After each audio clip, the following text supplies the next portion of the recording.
शिव पुराण में भक्तगणों, आज आपको घुस्मा की शिव भक्ति से उसके मरे हुए पुत्र का जीवित होना, घुस्मेश्वर शिव का प्रादुर्भाव तथा उनकी महिमा का वर्णन, यह कथा आपको सुनाऊंगा। आप इसको ध्यानपूर्वक सुने और इस चैनल को लाइक एंड सब्सक्राइब जरूर करें। कथा सुनिए। सूर्य कहते हैं, अब मैं घुस्मेश नामक ज्योतिर्लिंग के प्रादुर्भाव का और उसके महात्म्य का वर्णन करूंगा। मुनीश्वरों, ध्यान देकर सुनो। दक्षिण दिशा में एक श्रेष्ठ पर्वत है जिसका नाम देवगिरी है। वह देखने में अद्भुत तथा नित्य परम शोभा से संपन्न है। उसी के निकट कोई भरद्वाज कुल में उत्पन्न सुधर्मा नामक ब्रह्मवेता ब्राह्मण रहते थे। उनकी पीरी पत्नी का नाम सुधया था। वह सदा शिव धर्म के पालन में तत्पर रहती थी। घर के काम काज में कुशल थी और सदा पति की सेवा में लगी रहती थी। दिश्रेष्ठ सुधर्मा भी देवताओं और अतिथियों की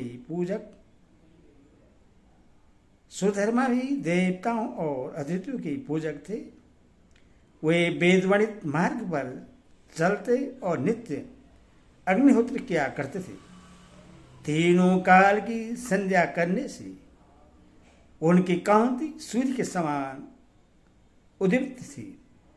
वे वेद शास्त्र के मर्मज्ञ थे और शिष्यों को पढ़ाया करते थे। धनवान होने के साथ ही बड़े दाता थे। सौजन्य आदि सद्गुणों के भाजन थे। शिव संबंधी पूजनाधिकारी में ही सदा लगे रहते थे। वे स्वयं तो शिव भक्त थे ही, शिव भक्तों से बड़ा प्रेम रखते थे। शिव भक्तों को भी वे बहुत प्रिय थे। यह सब कुछ होने पर भी उनके पुत्र नहीं था। इससे ब्राह्मण को तो दुख नहीं होता था, परंतु उसकी पत्नी बहुत दुखी रहती थी। पड़ोसी और दूसरे लोग भी उससे ताना मारा करते थे। वह पति से बार बार पुत्र के लिए प्रार्थना करती थी। पति उसको ज्ञानोपदेश देकर समझाते थे, परंतु उसका मन नहीं मानता था। अंत तो गत्वा ब्राह्मण ने कुछ उपाय भी किया, परंतु वह सफल नहीं हुआ। तब ब्राह्मणी ने अत्यंत दुखी हो बहुत हट करके अपनी बहन घुस्मा से पति का दूसरा विवाह करा दिया। विवाह से पहले सुधर्मा ने उसको समझाया कि इस समय तो तुम बहन से प्यार कर रही हो, परंतु जब इसके पुत्र हो जाएगा तब इसे स्पर्शा करने लगोगी। उसने वचन दिया कि मैं बहन से कभी लहा नहीं करूंगी। विवाह हो जाने पर घुस्मा दासी की भांति बड़ी बहन की सेवा करने लगी। सुधेया भी उससे बहुत प्यार करती रही। घुस्मा अपनी शिव भक्ता बहन की आज्ञा से नित्य 101 पार्थिव शिवलिंग बनाकर विधि पूर्वक पूजा करने लगी। पूजा करके वह निकटवर्ती तालाब में उनका विसर्जन कर देती थी। शंकर जी की कृपा से उसके एक सुंदर, सौभाग्यवान और सद्गुण संपन्न पुत्र हुआ। घुस्मा का कुछ मान बढ़ा। इससे सुधेया के मन में ढा पैदा हो गया। समय पर उस पुत्र का विवाह हुआ। पुत्र वधू घर में आ गई। अब तो वह और भी जलने लगी। उसकी बुद्धि भ्रष्ट हो गई और एक दिन उसने रात में सोते हुए पुत्र को छुरे से उसके शरीर के टुकड़े टुकड़े करके मार डाला और कटे हुए अंगों को उसी तालाब में ले जाकर डाल दिया जहां घुसमा प्रतिदिन पार्थिव लिंग का विसर्जन करती थी। पुत्र के अंगों को उस तालाब में फेंककर वह लौट आई और घर में सुखपूर्वक सो गई। घुसमा सवेरे उठकर प्रतिदिन का पूजनादि कर्म करने लगी। श्रेष्ठ ब्राह्मण सुधर्मा स्वयं भी नित्य कर्म में लग गए। इसी समय उनकी ज्येष्ठ पत्नी सुधिया भी उठी और बड़े आनंद से घर के कामकाज करने लगी, क्योंकि उसके हृदय में पहले जो ईर्ष्या की आग जलती थी वह बुझ गई थी। प्रातःकाल जब बहू ने उठकर पति की सैया को देखा तो वह खून से भीगी दिखाई दी और उस पर शरीर के कुछ टुकड़े दृष्टिगोचर हुए। इससे उसको बड़ा दुख हुआ। उसने सास घुसमा के पास जाकर निवेदन किया, उत्तम व्रत का पालन करने वाली आर्य, आपके पुत्र कहाँ गए? उनकी सैया रक्त से भीगी हुई है और उस पर शरीर के कुछ टुकड़े दिखाई देते हैं। हाय, मैं मारी गई। किसने यह दुष्ट कर्म किया है? ऐसा कहकर वह बेटे की पीरी पत्नी भांति भांति की करुणा विलाप करती हुई रोने लगी। सुधर्मा की बड़ी पत्नी सुधिया भी उस समय हाय मैं मारी गई ऐसा कहकर दुख में डूब गई। उसने ऊपर से तो दुख किया, किंतु मन ही मन वह हर्ष से भरी हुई थी। घुसमा भी उस समय उस बधू के दुख को सुनकर अपने नित्य पार्थिव पूजन के व्रत से विचलित नहीं हुई। उसका मन बेटे को देखने के लिए तनिक भी उत्सुक नहीं हुआ। उसके पति की भी ऐसी ही अवस्था थी। जब तक नित्य नियम पूरा नहीं हुआ तब तक उन्हें दूसरी किसी बात की चिंता नहीं हुई। दोपहर को पूजन समाप्त होने पर घुसमा ने अपने पुत्र की भयंकर सैया पर दृष्टिपात किया, तथापि उसने मन में किंचित मात्र भी दुख नहीं माना।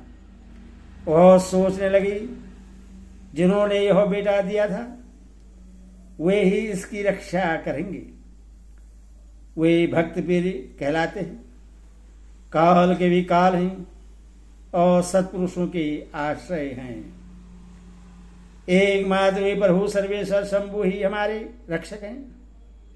वे माला गूंथने वाले पुरुष की भांति जिनको जोड़ते हैं उनको अलग भी करते हैं। अतः अब मेरी चिंता करने से क्या होगा? इस तत्व का विचार करके उसने शिव के भरोसे से धैर्य धारण किया और उस समय दुख का अनुभव नहीं किया। वह पूर्वत पार्थिव शिवलिंग को लेकर स्वस्थित से शिव के नामों का उच्चारण करती हुई उस तालाब के किनारे गई। उस पार्थिव लिंग को तालाब में डालकर जब वह लौटने लगी तो उससे अपना पुत्र उसी तालाब के किनारे खड़ा दिखाई दिया। सोच गए थे ब्राह्मण उस समय वहां अपने पुत्र को जीवित देखकर उसकी माता घुसमा को न तो हर्ष हुआ और न विषाद। वह पूर्वत स्वस्थ बनी रही। इसी समय उस पर संतुष्ट हुए ज्योति स्वरूप महेश्वर शिव शीघ्र ही उसके सामने प्रकट हो गए। शिव बोले, सुमुखी, मैं तुम पर प्रश्न हूं, वर मांगो। तेरी दुष्टा सौत ने इस बच्चे को मार डाला था, अतः मैं उससे त्रिशूल से मारूंगा। सूत जी कहते हैं, तब गुस्मा ने शिव को प्रणाम करके उस समय यह वर मांगा, नाथ यशोदेया मेरी बड़ी बहन है, अथवा आपको इसकी रक्षा करनी चाहिए। शिव बोले, उसने तो बड़ा भारी अपकार किया है, तुम उस पर उपकार क्यों करती हो? दुष्ट कर्म करने वाली सुदया तो मार डालने के ही योग्य है। घुस्मा ने कहा, देव आपके दर्शन मात्र से पातक नहीं ठहरता। उस समय आपका दर्शन करके उसका पाप भस्म हो जाए तो अपकार करने वालों पर भी उपकार करता है। उसके दर्शन मात्र से पाप बहुत दूर भाग जाता है। प्रभु, यह अद्भुत भगवत वाक्य मैंने सुन रखा है। इसीलिए सदाशिव जिसने ऐसा कुकर्म किया है वही करे, मैं ऐसा क्यों करूं? मुझे तो बुरा करने वाले का भी भला ही करना है।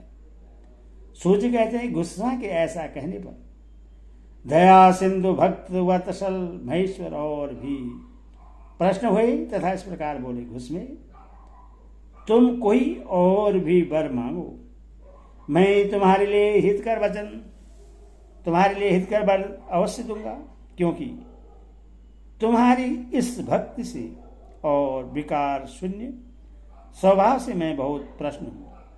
भगवान शिव की बात सुनकर घुस्मा बोली, प्रभु यदि आप वर देना चाहते हैं तो लोगों की रक्षा के लिए सदा यहाँ निवास कीजिए और मेरे नाम से ही आपकी ख्याति हो।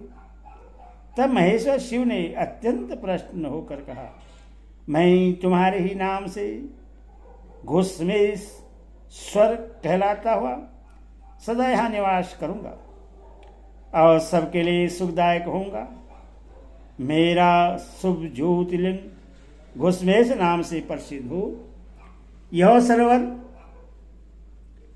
शिवलिंगों का आलय हो जाए और इसलिए इसकी तीनों लोकों में शिवालय नाम से प्रसिद्ध हो। यह सरोवर सदा दर्शन मात्र से संपूर्ण अविष्टों का देने वाला हो। सुवर्ते, तुम्हारा वंश में होने वाली 101 पीढ़ियों तक ऐसे ही श्रेष्ठ पुत्र उत्पन्न होंगे। इसमें शेष नहीं है। वे सब के सब सुंदर स्त्री, उत्तम धन और पूर्वा आयु से संपन्न होंगे, चतुर विद्वान होंगे, उदार तथा भोग और मोक्ष रूपी फल पाने के अधिकारी होंगे। 101 पीढ़ियों तक सभी पुत्र घोड़ों में बड़े चढ़े होंगे। तुम्हारे वंश का ऐसा विस्तार बड़ा शोभादायक होगा। ऐसे कहकर भगवान शिव वहां ज्योतिर्लिंग के रूप में स्थित हो गए। उनकी घुस्मेश नाम से प्रसिद्ध हुई और उस सरोवर का नाम शिवालय हो गया। सुधर्मा, घुस्मा और सुदेहा तीनों ने आकर तत्काल ही उस शिवलिंग की 101 दक्षिणावर्त परिक्रमा की पूजा करके परस्पर मिलकर मन का मैल दूर करके वे सब वहां बड़े सुख का अनुभव करने लगे। पुत्र को जीवित देख सुधिया बहुत लज्जित हुई और पति तथा घुस्मा से क्षमा प्रार्थना करके उसने अपने पाप के निवारण के लिए प्रायश्चित किया। मुनीश्वरों, इस प्रकार वह घुस्मेश्वर लिंग प्रकट हुआ। उसका दर्शन और पूजन करने से सदा सुख की वृद्धि होती है।